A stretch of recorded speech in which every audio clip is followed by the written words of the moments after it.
ขนอยชื่อแกเวน นายชื่อเกนน้องไอโบน้องไอโบลูกแม่น้อย ลูกแม่น้อย ลูกพ่อหนู ลูกพ่อหนู ขนอยสิไปฮาวายยี่แล้ว ขนอยจะไปเฮาจะไปเฮาวินบอแม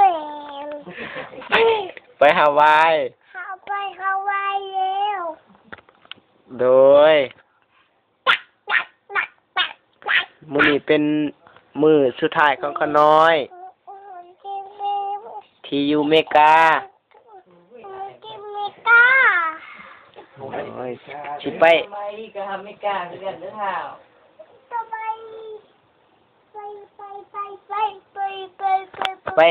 ปฮาวายอยู่3 ปี ไปไว้สามปี คิดเป็นเสียพูดไปเนี่ย จะเอามามีดาดี ไป โอ้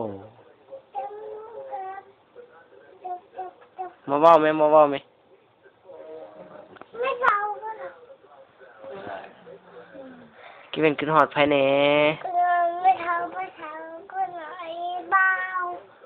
โอ้บายทุกคนว่าสิ ทุกคนมันมีของไผ่นี่มันมีของไผ่นี่ แม่บ่เห็น ของไผ่นี่ แม่บ่เห็น ไม่ของไผ่ แม่บ่เห็นลุกขึ้นมาเบิ่งเอ้า เนี่ย แม่ยัง เนี่ยมีของ ต้องคิดไว้หนู มีของไผ่นี่มัน ต้องไม่ขับใจ เดี๋ยวบ้าของไม่เข้าใจ เย่เกิดเศษที่ทุลิลีน้องมีแฮนหมดถึงฮาวายลืมแค่ช่วย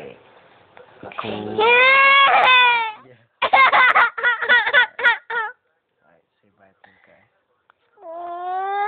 บายได้ หอมแก้มแน่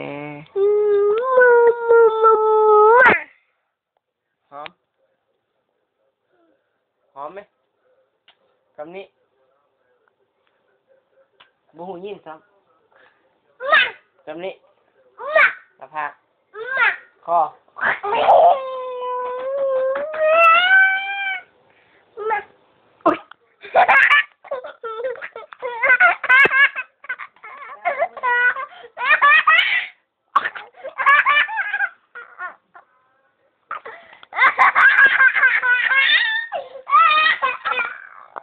Bye guys. Bye. Here you see. Bye, boo. Bye, Kevin. Bye, boo.